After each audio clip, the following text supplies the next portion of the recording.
Bonjour à tous.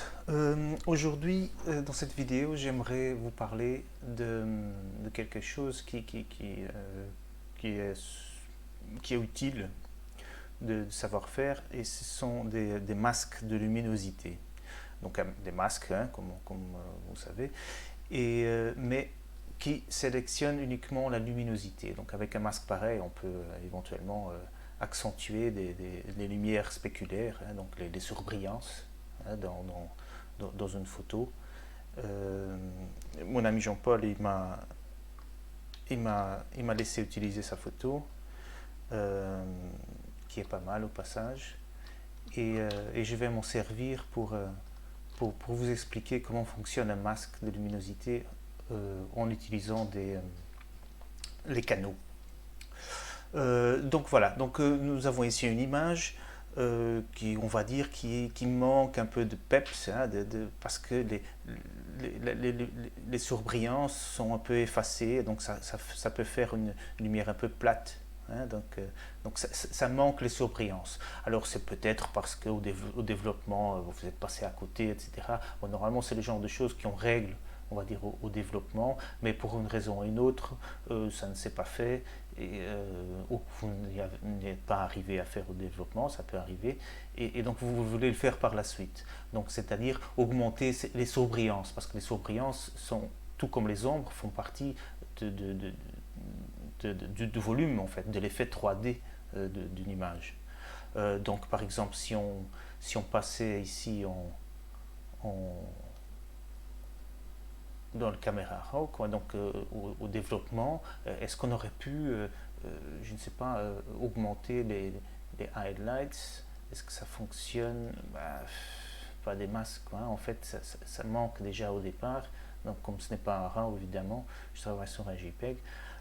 Donc, si je pousse, ouais, non, a priori, ça ne marche pas des masses, quoi. Donc, dans les blancs, ouais, non plus, c'est pas terrible, quoi. Donc, peut-être avec une courbe, en poussant les highlights. Ouais, non, je touche trop au contraste, ce n'est pas ça. Donc voilà un cas où savoir faire un masque de luminosité est très intéressant, et vous allez voir, ça marche pour plein d'autres choses, pas seulement les portraits, mais pour les paysages par exemple, ça fonctionne très bien. Alors, comment est-ce qu'on va faire? On va passer dans les canaux. Et comme toujours, on va essayer de sélectionner le canal où on a le plus de contraste. Hein, donc ça veut dire où on voit le plus ces surbrillances par rapport à ce qui n'est pas une surbrillance. Hein, donc normalement on appelle ça des lumières spéculaires, hein, donc les highlights. Donc si je passe en rouge, absolument pas. Donc ici le vert, c'est déjà mieux, mais ce n'est pas encore ça, quoi. Ouais, voilà, ici dans le bleu, souvent la peau, le canal bleu est le plus intéressant. Ici je peux voir mieux ces surbrillances. Donc je vais utiliser ce canal. Donc je vais en faire une copie. Hein, d'accord. Je le sélectionne. Et moi je vais m'utiliser les niveaux. On peut l'utiliser avec le brightness et contraste, ou des courbes. Moi, j'utilise les niveaux. Pour moi, c'est ce qui est le plus facile.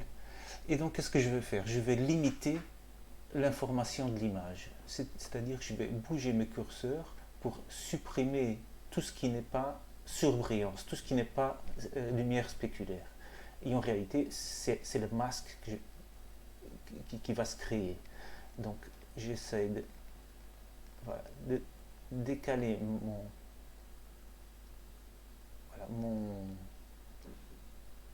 ici ma courbe de niveau jusqu'à vraiment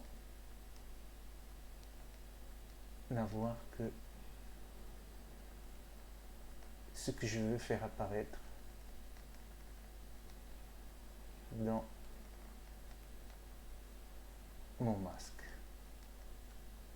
Voilà, par exemple ici, ça me semble pas mal, un petit peu plus. Voilà. Hein, donc encore une fois, c'est suivant l'image. Hein. Donc ici, on n'avait vraiment pas de surbrillance, quoi. Donc on doit chipoter un petit peu plus. Et on valide. Donc à ce stade-ci, il faut faire ceci une sélection.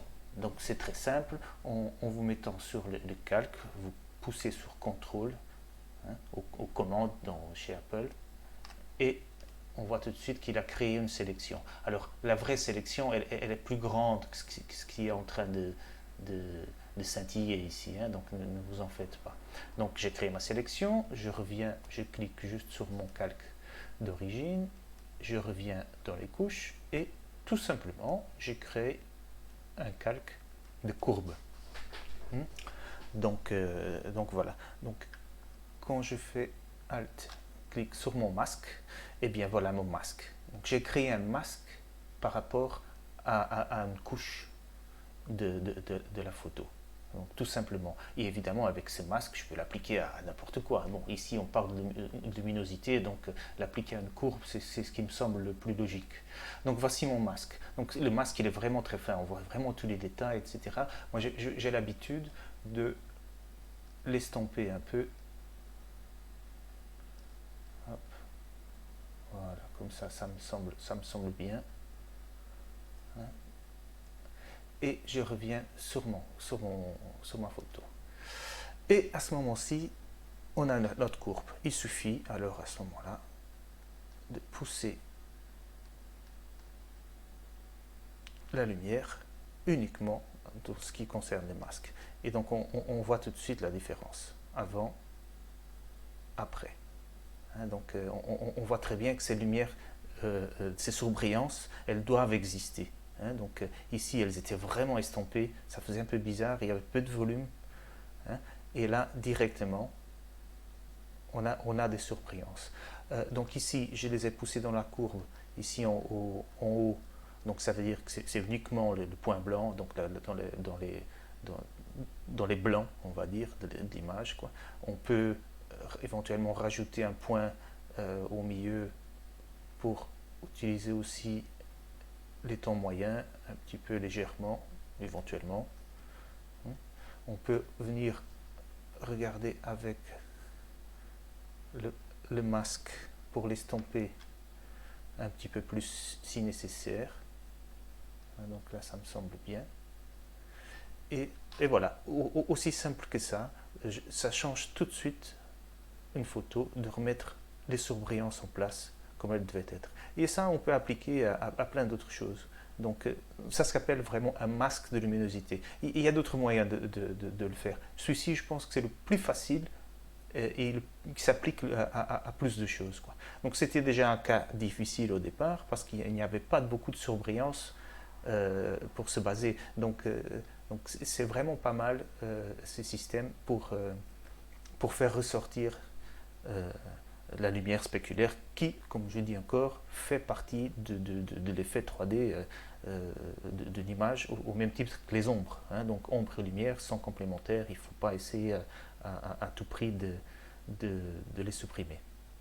Donc voilà, donc j'espère que ça vous servira, et comme ça me sert à moi. Et voilà, et je vous dis à bientôt.